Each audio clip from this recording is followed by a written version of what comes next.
Bismillahirrahmanirrahim. Assalamualaikum warahmatullahi wabarakatuh. Alhamdulillah. Allahumma salli ala Sayyidina Muhammad wa ala ali Sayyidina Muhammad. Allahumma allimna ma yanfa'una wanfa'na bima 'allamtana innaka antal alimul hakim. Rabbi shrah li sadri wa yassir li amri wa hlul 'uqdatam min lisani yafqahu qawli. Yang saya hormati Datuk Sri Timbalan Menteri, Datuk-datuk, tuan-tuan, hadirin jamaah Jumat. InsyaAllah kita semua ini dimuliakan Allah Subhanahu wa ta'ala. Amin ya rabbal alamin. Untuk apa kita diciptakan Allah? A'udzubillahi minasyaitonir rajim. Wa ma khalaqatul jinna wal insa illa liya'budun. Untuk beribadah. Berapa macam ibadah? 4. Yang pertama ibadah badan, tawaf, sa'i, melempar jumrah, wukuf, tegak, rukuk, sujud, i'tidal. Yang kedua ibadah harta, zakat, wakaf, infak, sedekah, wasiat, hibah, ghanimah. Yang ketiga ibadah lisan, subhanallah, walhamdulillah, la ilaha illallah, wallahu akbar, Allah Allah. Yang keempat ibadah hati, tawakal, ridha, qanaah, zikir, iman, Islam, takwa. Di antara 4 ibadah ini mana ibadah yang paling mulia? Ibadah yang paling mulia ibadah hati. Mengapa yang paling mulia ibadah hati? Kerana dari ujung rambut sampai ujung kaki yang mulia adalah hati. Ala fil jasadi mudghah, ketahuilah di dalam badan ini ada segumpal, ada sekepal. Idza salahat salahal jasadu kulluh. Kalau dia baik, yang lain ikut jadi baik. Wa idza fasadat fasadal jasadu kulluh. Kalau yang lain rosak, dia ikut rosak. Ala wahyal qalb, hati. Di antara ibadah harta mana yang paling baik? Ibadah harta yang paling baik shadaqatun jariyah, mengalir selepas kita mati. Di antara ibadah lisan mana yang paling baik? Afdalul dzikri fa'lam annahu la ilaha illallah. Di antara ibadah badan, tegak, rukuk, sujud, tawaf, melempar jumrah, mana yang paling baik? Aqrabu ma yakunul 'abdu min rabbih wa huwa sajid. Allah paling dekat dengan orang yang sujud. Keempat-empat ibadah ini boleh terjadi bersama dalam satu waktu di dalam masjid. Ibadah hati, iman. Ibadah lisan, la ilaha illallah. Ibadah badan, sujud. Ibadah harta, sedekah jariyah. Maka keempat-empat ibadah bersatu di dalam masjid. Itulah mengapa binaan yang paling mulia di atas muka bumi ini adalah masjid. Inna awwala baiti wudi'a lin-nasi lalladzi bi Bakkata mubaraka. Binaan yang pertama di atas muka bumi yang penuh dengan keberkahan adalah yang ada di Bakkah. Nama lainnya Makkah, nama lainnya Ummul Qura. Itulah dia Masjidil Haram. Subhanalladzi asra bi'abdihi lailan minal masjidil harami ilal masjidil aqsa. Apa binaan yang pertama ya Rasulullah? Al-Masjidil Haram. Apa yang kedua ya Rasulullah? Al-Masjidil Aqsa. Kam bainahuma, berapa antara keduanya? Arba'un, 40. Lalu kemudian maka Nabi Muhammad SAW ketika dia pindah dari kota Makkah ke kota Al-Madinah Al-Munawwarah, berangkat hari Isnin sampai di Quba hari Isnin 4 malam, malam Selasa, malam Rabu, malam Khamis, malam Jumat. Selama 4 malam yang dia buat adalah masjid. Itulah dia Masjid Quba. panjang umur, sehat badan, mudah-mudahan kita boleh sembahyang di Masjid Quba. Hari Jumat macam hari ini, hari Jumat dia bertolak dari Masjid Quba menuju Yasrib, dia ubah namanya menjadi Al-Madinah Al-Munawwarah, dan yang pertama dia bina bukan rumahnya, yang dia bina pertama adalah rumah Allah. Dari dinding sampai ke mimbar 22 meter, ke belakang 15. Itulah yang disebut ma baina baiti wa mimbari, antara rumahku dan mimbarku raudhatun min riyadil jannah, itu dari taman-taman surga. Tiangnya batang kurma, atapnya daun kurma, dindingnya tanah liat yang dijemur kering, tidak ada mimbar. Datang seorang perempuan ini punya najjar, tukang kayu. Ya Rasulullah, ya, saya punya najjar, tukang kayu, ya, boleh saya buatkan mimbar? Tukang kayu saya ini pandai buatkan mimbar. Boleh ya Rasulullah. Kata Nabi, buatlah. Dibuatlah mimbar 3 lantai, 1, 2, 3. Naik Nabi ke atas. 10 tahun Nabi menyampaikan khutbah di atas mimbar ini. Selepas Nabi Muhammad SAW meninggal, Abu Bakar Siddiq menjadi imam dan khatib. Abu Bakar menyampaikan khutbah di anak tangga yang kedua, 1, 2. Dia tak tegak di tempat tegaknya Rasulullah. Ditanya, ya khalifata Rasulillah, wahai khalifah, wahai Abu Bakar Siddiq, kenapa engkau tidak tegak di tempat tegaknya Rasulullah? Saya malu, tak sampai iman dan ilmu saya setinggi Rasulullah sallallahu alaihi wasallam. Dia hanya tegak di tempat tangga kedua, tempat tegaknya Sayyidina Abu Bakar Siddiq. Ketika itu masjid tidak ada mihrab. Mihrab tempat imam tidak ada. Fanadatul malaikatu wa huwa qaimun fil mihrab. Tidak ada mihrab. Siapa yang membuat mihrab pertama kali? Mihrab dibuat pada masa Khalifah Marwan Ibnul Hakam. Maka ketika itu dipanggil arsitek datang dari Dimashq, Suriah, maka dia buatkanlah melengkung tempat imam. Mengapa imam dibuatkan? Supaya boleh membuat saf lebih panjang. Sebab kalau imam di sini kosong kanan kiri, maka imam di mihrab sehingga boleh saf lebih banyak. Kenapa dibuatkan mihrab? Sebab masa itu belum ada mic, sehingga kalau imam di mihrab suaranya menggema ke belakang. Itu maka masjid-masjid yang tua zaman dulu mihrab cekung, lalu kemudian tidak sampai ke atas supaya suara itu menggema ke belakang. Bismillahirrahmanirrahim. Ini menggema pakai mic, bukan mihrab. Masa itu belum lagi ada kubah, sebab masjid Nabi tak ada kubah. Dari mana kubah ini datang? Ketika Islam sampai ke negeri Rom. Di Rom itu mereka punya arsitek atap yang melengkung, batu yang disusun naik ke atas, maka nampaknya kubah ni elok.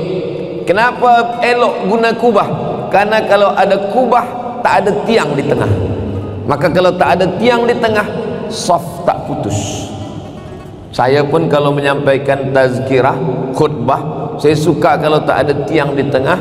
Sebab kalau banyak tiang, tak sampai ayat-ayat itu ke telinga jamaah, tersangkut di tiang-tiang. Hari ini kita menengok lapang luas. Masa itu azan Bilal bin Rabah naik ke atas satu tempat yang tinggi di belakang mimbar. Boleh kita tengok sampai hari ini masih ada di Taman Raudhah.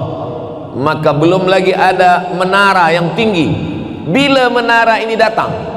Menara datang ketika Islam sampai ke Alexandria di Afrika. Ketika itu pada masa pemerintahan Sayyidina Umar Ibnul Khattab Amirul Mukminin, Maka Umar bin Khattab mengirim sahabat Nabi bernama Amr bin As untuk membawa Islam ke Afrika. Sampai di Alexandria, mereka menengok ada binaan tinggi di tepi pantai laut Mediterania. Di atasnya ada api. Api diletakkan di tepi pantai supaya kalau malam kapal datang, maka nakhoda kapal tahu bahwa kita dah sampai di tepian. Maka dia pelankan kecepatan kapal, mercusuar tempat api yang menyala. Manarah, nar api, manarah tempat api. Diambil tempat api ini, apinya diturunkan api dari atas ke bawah. Muazzin naik ke atas. Dengan tingginya muazzin, maka lebih banyak kaum muslimin yang mendengar azan. Allahu Akbar, Allahu Akbar. Muazzin naik ke atas. Sekarang muazzin di bawah, suaranya naik ke atas. Apa maknanya? Mimbar, mihrab, kubah, menara adalah sesuatu yang datang selepas Nabi Muhammad sallallahu alaihi wasallam. Jadi kalau hari ini ada yang orang melarang mic, tak boleh masuk ke dalam masjid, kamera tak boleh, mic tak boleh masuk dalam masjid. Sebab apa? Sebab tak ada zaman Nabi. Kalau tak ada zaman Nabi, bid'ah, wa kullu bid'atin dalalah wa kullu dalalatin finnar.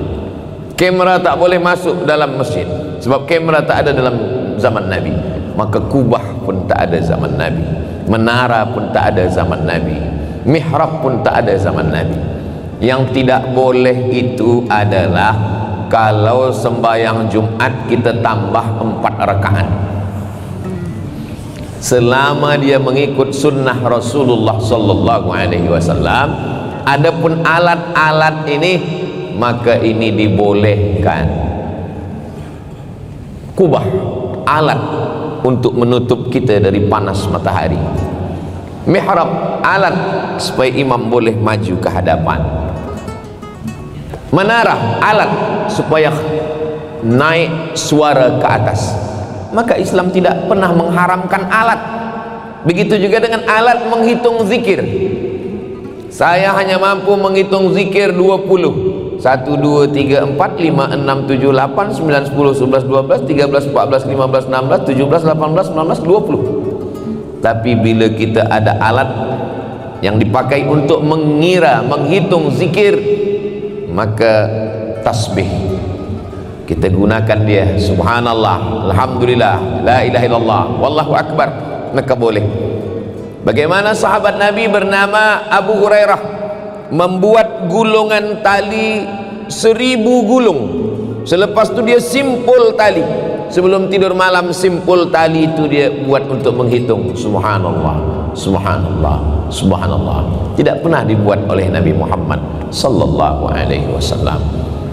Islam membolehkan manusia untuk berkarya, menciptakan sesuatu yang baik. Kalau telinga senang mendengar suara yang elok-elok, maka dalam melantunkan ayat Al-Quran, Al-Fatihah, ada lagu Sika, Jaharka, Nahawan, Ras, Bayati, Soba. Sebab telinga suka mendengar. Imam kita tadi suaranya Masya Allah, muazzin kita tadi.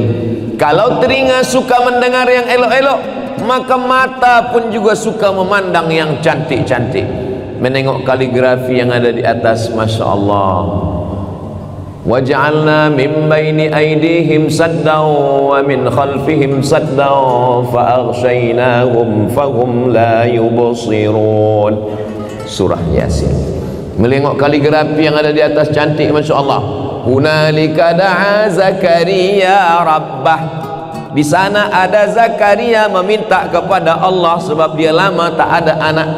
Rabbi habli min ladunka dzurriyyatan thayyibah. Ya Allah, berikanlah saya seorang anak keturunan yang baik-baik. Innaka sami'ud du'a. Engkau maha mendengarkan doa. Betapa makbulnya doa Zakaria. Fanadathul malaikatu wa huwa qa'imun yusalli fil mihrab. Belum lagi dia keluar dari mihrab, ketika dia sedang berdoa itu malaikat datang memberikan kabar gembira kepada dia, engkau akan mendapatkan seorang anak bernama Yahya. Zakaria punya anak namanya Yahya. Maka ketika menengok, tangannya sama, tapi satu tangan tulisannya begitu indah. Ada khat riq'i, ada khat sulusi, ada khat naskhi, ada khat diwani, ada khat kufi, ada khat diwani jali. Begitu kayanya Islam. Bolehkah membuat tulisan Arab yang cantik? Dulu kaligrafi tulisan-tulisan Arab yang ada di dinding Masjid Nabawi ingin dicabut, maka datanglah Syekh Muhammad Mutawalli Asy-Sya'rawi.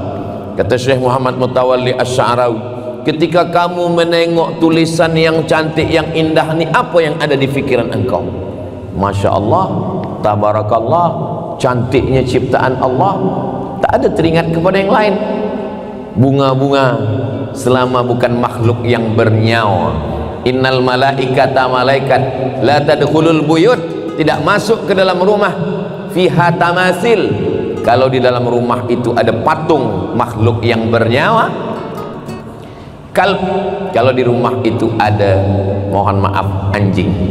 Tapi malaikat yang tak masuk itu malaikat rahmat. Malaikat maut masuk. Kalau malaikat maut tak masuk, dah lama saya beli anjing.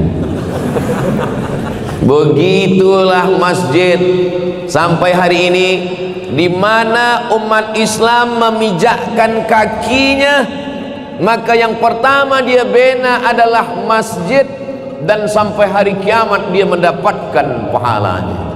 Siapa yang pertama kali membina masjid di tanah ini? Yang pertama kali adalah Sultan Syarif Ali. Dialah yang pertama kali membina masjid. Ustaz tahu dari mana? Saya ziarah tadi, saya tengok ada cerita. Yang pertama membina masjid adalah Sultan Syarif Ali. Begitulah Allah SWT memuliakan. Allah Subhanahu wa taala yang pertama dibina di atas muka bumi masjid. Dan ketika nanti semua rumah kita dijual oleh anak kita, cucu kita, ada satu rumah yang tidak akan mungkin dijual kekal abadi, Baitullah, rumah Allah. Tuhan punya rumah yang besar. Selepas kita meninggal, rumah itu dibagi kepada ahli waris, habis. Tapi yang sempat kita benakan untuk rumah Allah mengalir sampai hari kiamat. Itu maka orang Islam berlomba-lomba ingin membina masjid. Sebab apa? Dia tahu umurnya pendek, umur dunia panjang, maka dia ingin mengalirkan pahala. 1446 maknanya apa? 800 sekian tahun lampau. Sekarang sudah 1446, 600 tahun mengalir ke dalam alam barzakh. Kita tak tahu entah bila menghadap Allah Subhanahu wa taala, maka kita support membina masjid. Apakah masjid dalam Islam hanya tempat solat subuh, zuhur, asar, maghrib, isya? Tidak. Yang pertama, masjid memang tempat ibadah, ritual, solat. Yang kedua, masjid tempat menuntut ilmu. Maka selesai solat, ada halaqah hadis, ada halaqah fiqh, ada halaqah tafsir, ada halaqah akidah. Halaqah, syekh duduk, murid berkeliling bulat, melingkar. Lingkaran itu bahasa Arabnya halaqah. Maka syekh duduk membacakan kitab. Dulu ulama-ulama kita datang ke Masjidil Haram, belajar kepada halaqah hadis, belajar kepada halaqah fiqh. Halaqah yang paling ramai di Masjidil Haram adalah halaqah Syekh Ahmad Khatib Al-Jawi Al-Minkabawi. Lalu kemudian dia merasa dalam hatinya, Masya Allah, ini halaqah ramai betul. Sebab orang suka kepada cara dia menyampaikan. Malamnya dia bermimpi berjumpa dengan Rasulullah sallallahu alaihi wasallam. Lalu Syekh Ahmad Khatib bertanya, "Ya Rasulullah, ya, Di antara halaqah yang ada di Masjidil Haram ini, manalah halaqah yang paling dimuliakan Allah? Kata Rasulullah, engkau cari halaqah di tiang sana. Biasa syekh duduk dekat tiang, murid berkeliling. Syekh Ahmad Khatib Al-Minkabawi datang ke tiang itu, mendekat. Yang ditunjukkan Rasulullah dalam mimpi, dia tengok di tiang itu, syekhnya satu, muridnya satu.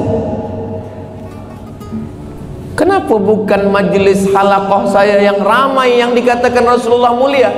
Kenapa yang satu ini? Apa yang kamu kaji di dalam ini? Kata syekh, murid saya hanya satu. Bila dia sudah khatam Al-Quran, dia keluar, datang murid yang baru.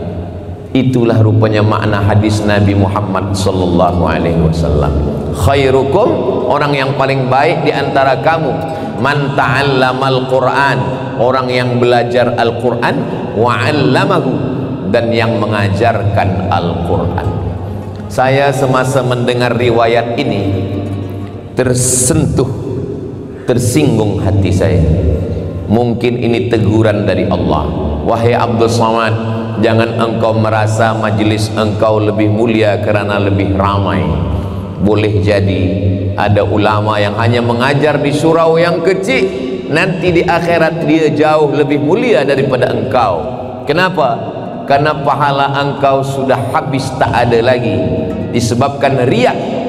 Tadi tajuk khatib kita hari Jumat ini tentang riya. Bila khatib tadi menyampaikan riya, dipuji manusia, dalam hati saya, mungkin sayalah yang dimaksud. Sebab tazkirah saya ini sudah habis pahalanya, dihabiskan oleh viewer, follower, dan subscriber. Jangan pandang pada penghargaan manusia, sebab kita tak tahu macam mana malaikat di langit. Boleh jadi orang viral di bumi, tapi malaikat tak kenal dengan dia di langit. Inilah yang paling memalukan. Ada manusia yang di bumi ini biasa-biasa saja, muridnya tak ramai, tapi malaikat setiap hari melihat catatan dia dan rindu ingin berjumpa dengan dia. Begitu dia meninggal dunia, rohnya dibawa oleh malaikat naik ke langit. Di pintu langit semua malaikat mengucapkan salam kepada dia. Assalamu alayka ya abdallah, keselamatan untuk engkau, engkau adalah orang yang selalu kami nantikan, kerana selama ini amal-amalmu yang kami tengok, catatan amalmu yang kami pandang, tapi jasadmu baru ini datang dibawa oleh para malaikat. Mudah-mudahan kita termasuk orang yang di dunia biasa-biasa saja, tapi di langit kam min masyhurin fil ardi walam yakun ma'rufan fis sama. Berapa banyak orang yang masyhur di bumi, tapi di langit malaikat tidak mengenal dia. Inilah yang saya khawatirkan. Mudah-mudahan kita semua ikhlas hati, diberikan Allah kebaikan dunia akhirat, insyaallah, amin. Tapi jangan sebab tazkirah siang ini nanti malam maghrib isya tak ke masjid lagi. Bila ditanya, abang tak ke masjid, lebih baik di rumah tapi ikhlas daripada ke masjid. Mohon maaf, kendaraan berdaftar BBE 9959 menghalang bas pelancong hendak keluar. Tolong dialihkan kendaraan sebentar. Terima kasih. Andai ketika kita sampai di langit, kemudian malaikat menuliskan, mohon Abdul Somad menepi sebab ada orang soleh yang sedang datang disambut malaikat. Selama ini orang itu yang menepi kerana semua security mengawal Abdul Somad akan lalu. Rupanya di akhirat ada orang-orang yang amalnya banyak. Maka siapa di antara kita yang paling mulia? Inna akramakum indallah, yang paling mulia atqakum, yang paling takut kepada Allah Subhanahu wa taala. Maka datang ke masjid, ada majlis-majlis ilmu. Masya Allah, tabarakallah, di Brunei Darussalam masjid tidak hanya setakat sebatas salat, tapi juga majlis-majlis ilmu ramai. Jangan kosong masjid dari 3 sesikit-sikit majlis ilmu 3. Yang pertama akidah, yang kedua fiqh, yang ketiga akhlak tasawuf. Akidah wujud, qidam, baqa, mukhalafatul lil hawadisi, qiyamuhu bi nafsihi, wahdaniyah, qudrat, iradat, ilmun, hayat, sama, basar, kalam, sifat 20. Yang kedua fiqh, fiqhnya mazhab Syafi'i.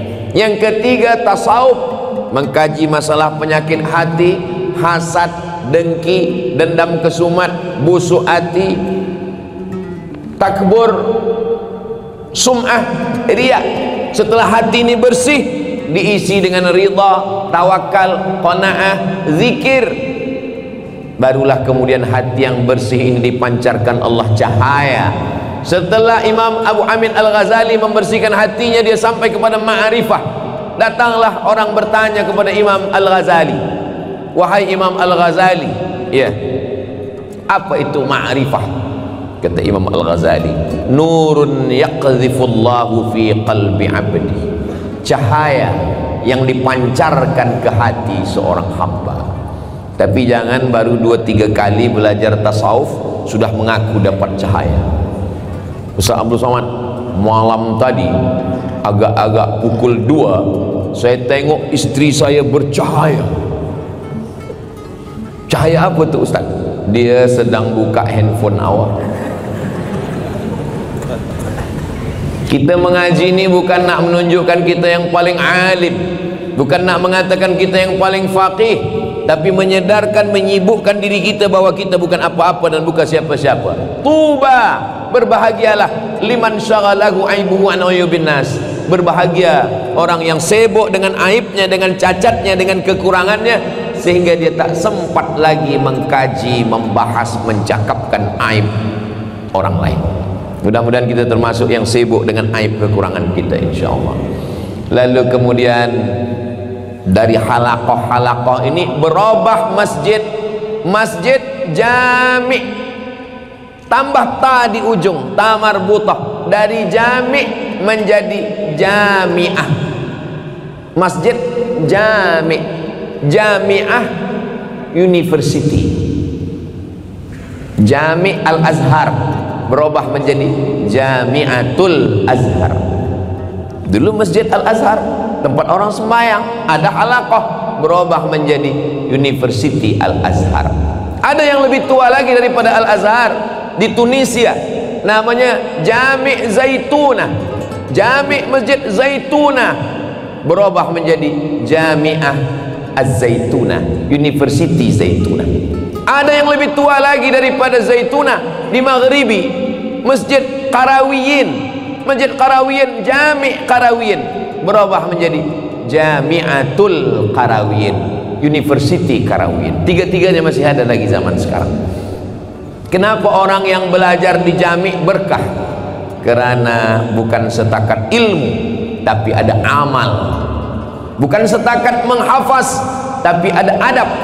Bukan hanya membahas haddatsana, akhbarana, adba'ana, nabba'ana, tapi juga ada akhlak kepada guru. Sekarang orang yang bangga dengan hafazannya, yang bangga dengan ayatnya, yang bangga dengan hadisnya, kamu kalah dengan seorang syekh yang luar biasa. Syekh apa? Syekh AI. Tahu segala sesuatu. Maka siapa yang selamat daripada fitnah akhir zaman ini? Yang selamat dari fitnah akhir zaman adalah orang yang belajar, berguru, dan berguru itu di masjid. Man la syaikha lahu fasyaitanu syaikhuhu. Siapa yang tidak berguru, maka syaitanlah gurunya. Kalau kita ke masjid, kita nampak macam mana gerak imam.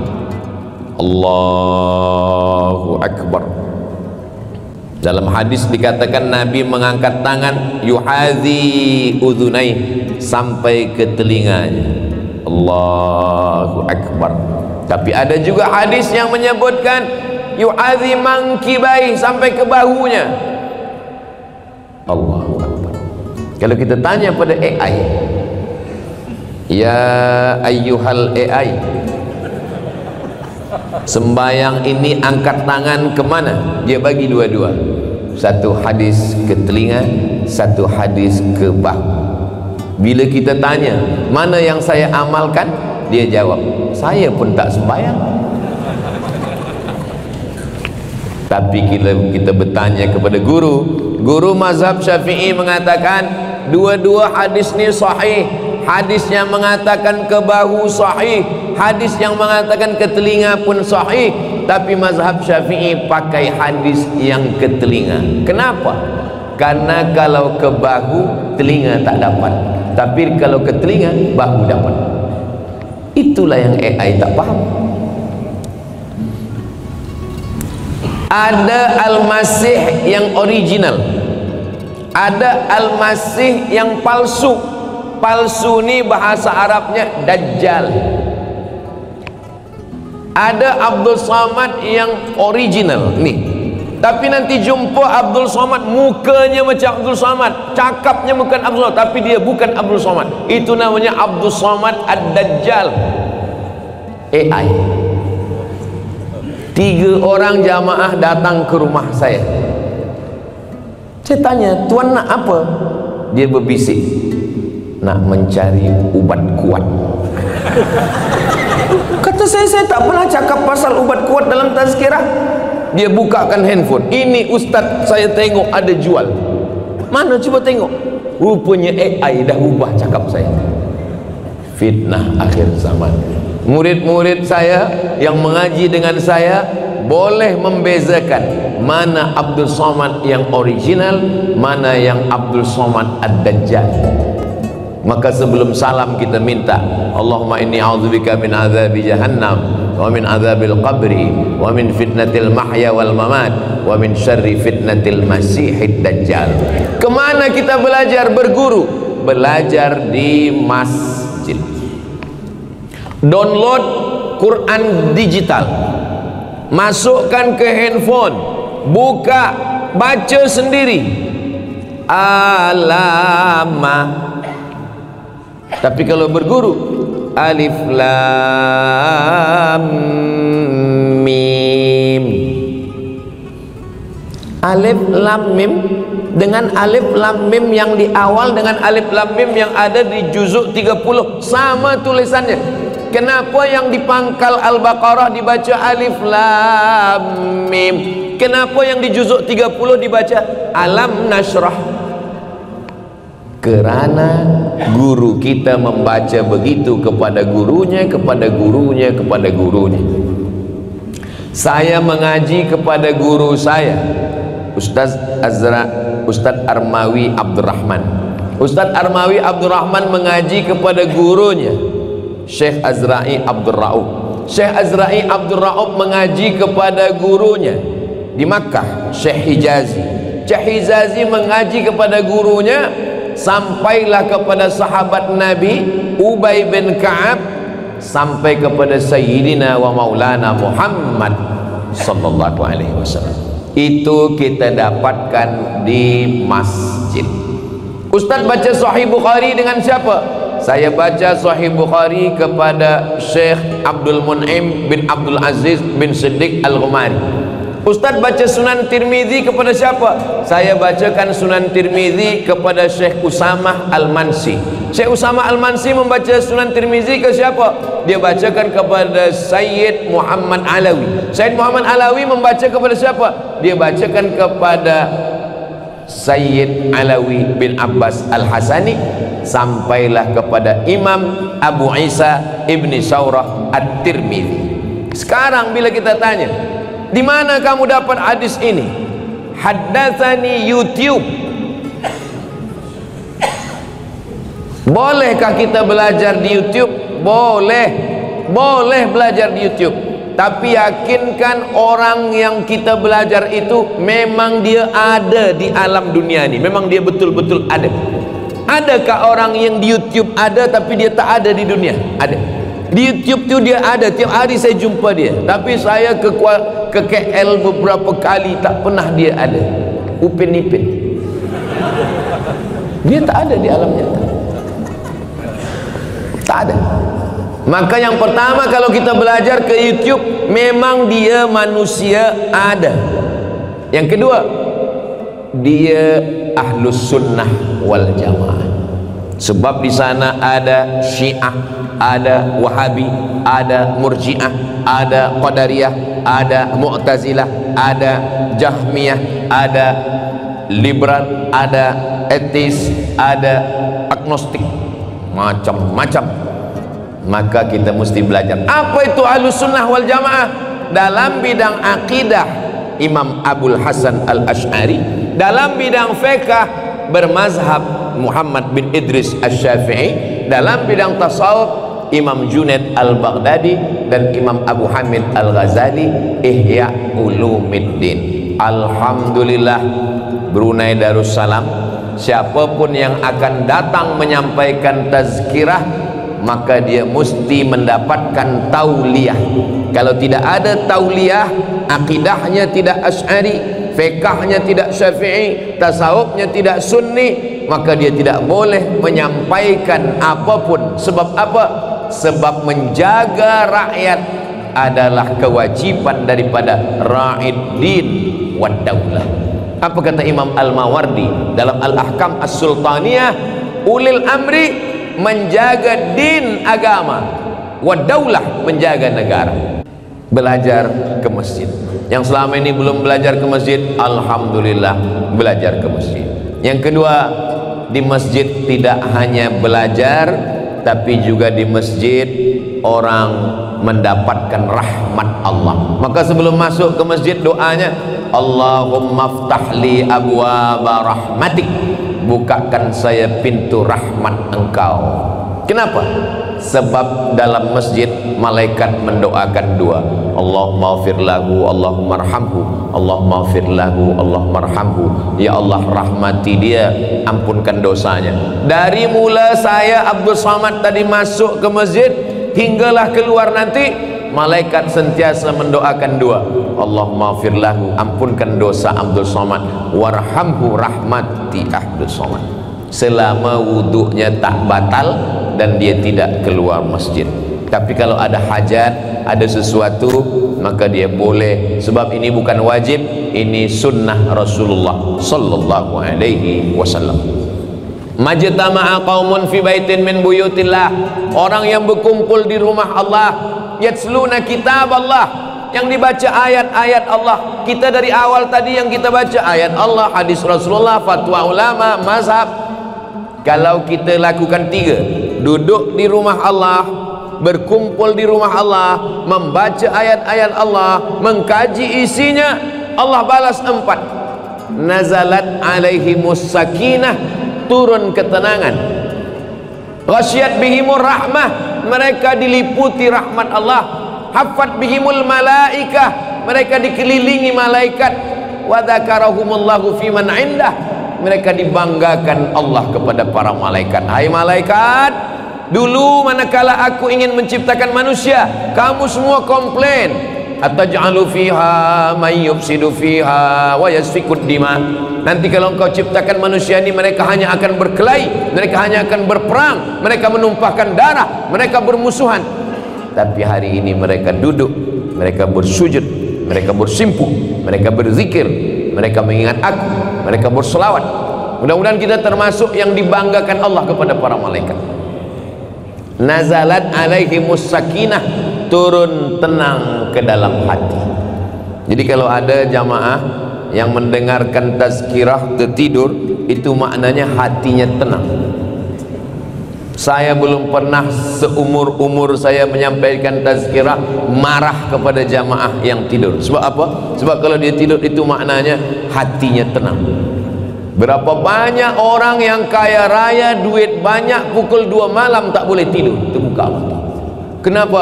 Kena penyakit insomnia, tak boleh tidur malam. Makan obat, tidur. Habis obat, jaga balik. Makan obat, tidur lagi. Kalau hidup hanya untuk tidur, elok mati. Kita alhamdulillah dibagikan Allah. Mudah-mudahan hati kita ini selalu mendapatkan hidayah dari Allah Subhanahu wa ta'ala. Masjid tempat ritual ibadah, masjid tempat menuntut ilmu, masjid tempat mendapatkan doa malaikat. Yang keempat, masjid dulu tempat orang berubat. Masjid tempat berubat, ya. boleh baca kitab Min Rawa'i' Hadaratina, ditulis oleh Syekh Mustafa As-Sibai. Dia PhD daripada Al-Azhar, dia berkebangsaan Suriah, Suri. Syekh Mustafa As-Sibai rahimahullah sudah meninggal dunia. Dia bercerita bahawa zaman dulu masjid, di persekitaran masjid itu banyak tabib-tabib, doktor-doktor yang memberikan pelayanan khidmah kepada jamaah.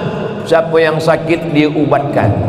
Maka kalau ada hospital di dekat masjid, tempat orang melahirkan anak di dekat masjid, tempat orang medical check up di dekat masjid, yang selama hati ini tak tenang, tak pernah mendengarkan ayat Allah, tak pernah mendengarkan azan, suara azan masuk ke dalam hospital, hayya 'alas salah,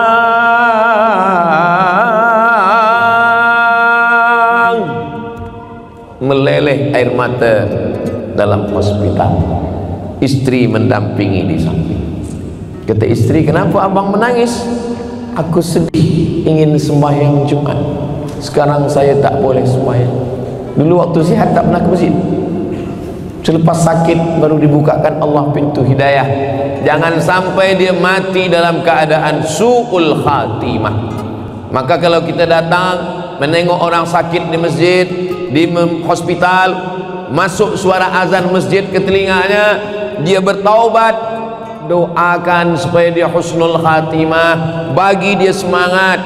Bismillahirrahmanirrahim, dengan nama Allah yang menyembuhkan. Bismillahirrahmanirrahim, dengan nama Allah yang menyehatkan. Bismillahilladzi la yadurru ma'asmihi syai'un fil ardi wala fis sama. Menengok orang sakit kita tidak boleh terlampau jujur. Macam mana nampak ustaz saya ni?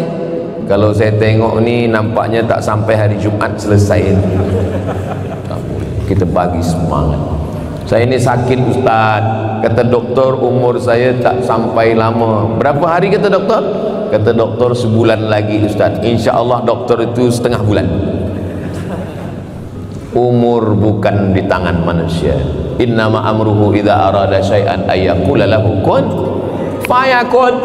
Saya tak pernah, tak boleh pergi ke tandas. Ajarkan tayamum, bawakan debu, ajarkan dia tayamum. Tapi saya tak boleh sembahyang sebab saya guna pampers.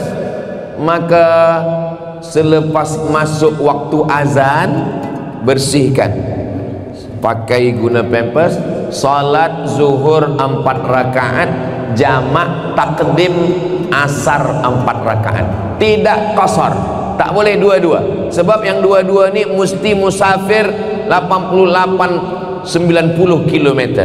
Sedangkan untuk sakit boleh jamak tapi tidak qasar. Tapi sakit yang amat sangat susah, jangan sebab tazkirah ni demam-demam sikit jamak. Kenapalah suami saya ni ustaz demam sikit jamak, panas sikit jamak? Sebab apa? Sebab tazkirah ustaz. Sama saya disalahkan orang.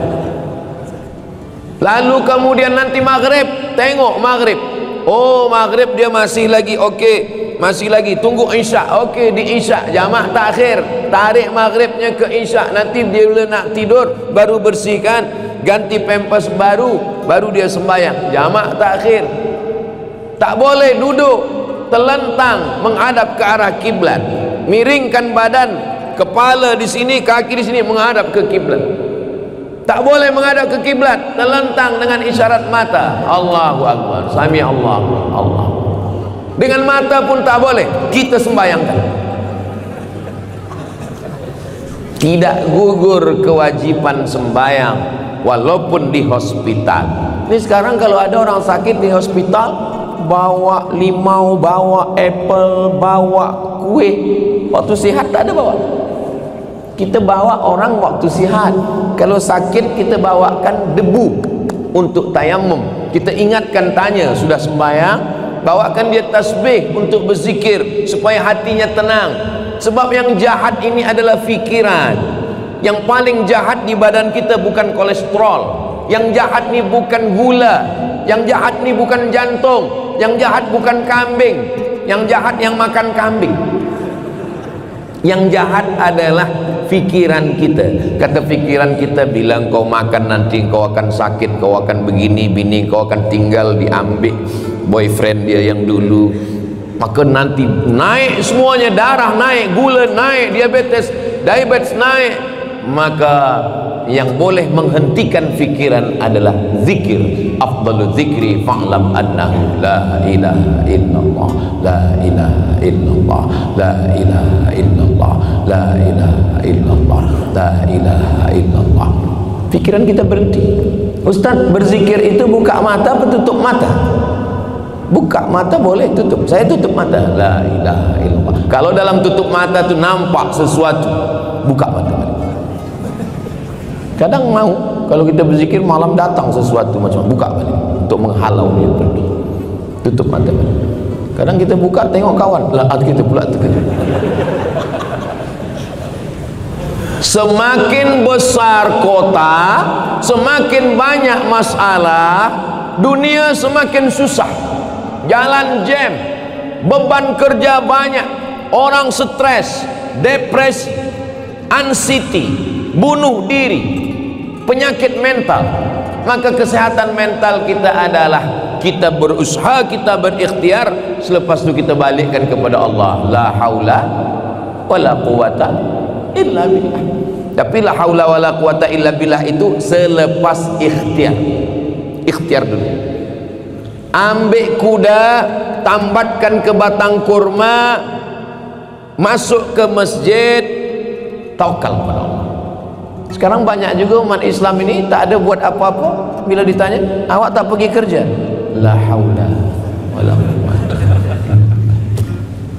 Ini bukan tawakal, ini apatis, ini bukan ajaran Islam, ini aliran sesat, ini Jabriyah namanya. Umat Islam itu berikhtiar. Masjid tempat salat ritual, masjid sebagai tempat menuntut ilmu, masjid sebagai tempat menenangkan hati karena didoakan malaikat, masjid sebagai tempat berubat zahir dan batin. Dulu jamaah yang sakit manakala perang Uhud diubati di masjid. 5. Masjid menyelesaikan perkara silang sengketa di antara umat. Ada orang berkelahi, didudukkan di masjid. Di luar masjid dia caci maki, hamun, marah, tapi dalam masjid hatinya sejuk, hatinya tenang. Oh, waktu kita dah habis. Tadi saya mula pukul 1.30, sekarang pukul 2.30. Sebenarnya di mana-mana saya tazkirah 60 minit. Ini botol ni kecil, tak sampai 600 ml. Nah, last sekali yang ke-6, masjid sebagai tempat orang untuk menikah. Mudah-mudahan yang belum menikah segera menikah. Saya tengok yang cakap amin yang dah menikah pula. Kata Nabi, kamu kalau menikah jangan diam-diam. A'linu hadzal nikah, iklankan nikah ini, istiharkan nikah ini, jangan diam-diam. A'linu hadzal nikah waj'aluhu fil masajid, buat akadnya di masjid. Wadribu alaihi biddufuh, pukulkan duf gendang. Maulaya salli wa sallim daiman abada. Itulah asal muasal kenapa akad di masjid. Kamu pernah ke masjid? Alhamdulillah Ustaz, saya ke masjid 3 kali. Pertama mengaji kecil dulu, kedua akad nikah, ketiga mati.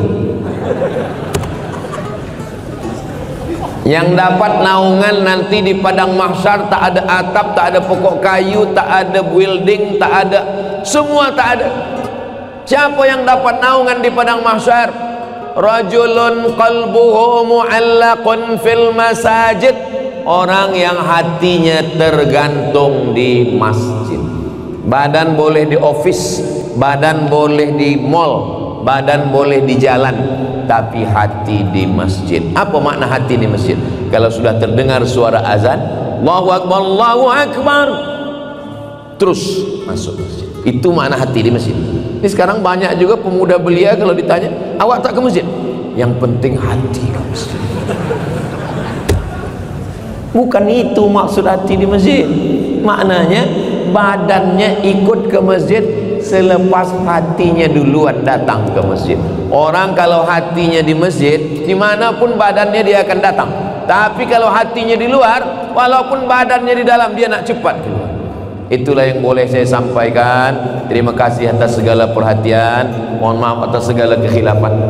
Pulang ke KL. InsyaAllah, InsyaAllah, sering, InsyaAllah.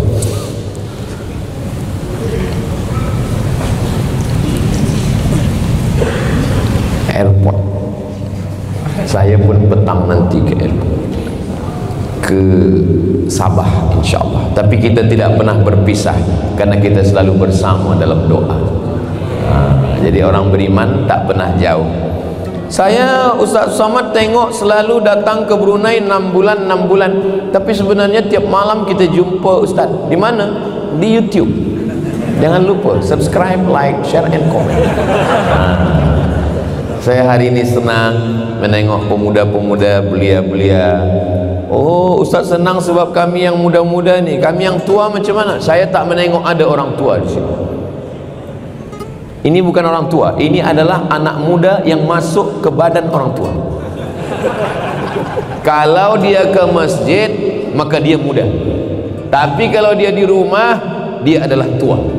Nanti kalau ada orang bertanya, apakah itu muda, apakah itu tua? Yang muda kalau umurnya 17, bukan. Siapa yang ke masjid, dia muda. Siapa yang di rumah, dia tua. Lautan kan ku seberangi, bukit kan ku daki, masjid ku lalui. Orang tua. Kalau dia pemuda, dia ke masjid. Itulah yang boleh saya sampaikan. Mudah-mudahan kita semua, anak cucu kita istiqomah solat di masjid, dan kita termasuk orang yang mengimarahkan masjid yang hari ini bersempena 30 tahun Masjid Jami' yang digunakan untuk solat, menuntut ilmu, mendapatkan doa, mendapatkan berkah. Mudah-mudahan kita sebelum mati diberi Allah rezeki sempat membina masjid insyaallah. Amin ya rabbal alamin. Ala hadhihi niyyah al-Fatihah. A'udzu billahi minasy syaithanir rajim. Bismillahirrahmanirrahim. Alhamdulillahi rabbil alamin. Arrahmanir rahim. Maliki yaumiddin. Iyyaka na'budu wa iyyaka nasta'in. Ihdinas siratal mustaqim. Siratal ladzina an'amta 'alaihim ghairil maghdubi 'alaihim waladdallin. Amin. Wassallallahu ala sayyidina Muhammad wa ala alihi washabbihi wasallam walhamdulillahi rabbil alamin. Taqabbalallahu minna wa minkum taqabbal ya karim. Terima kasih atas segala perhatian. Mohon maaf segala kesilapan dan kekhilafan. Aqulu qauli hadza astaghfirullah li wa lakum. Wassalamualaikum warahmatullahi wabarakatuh.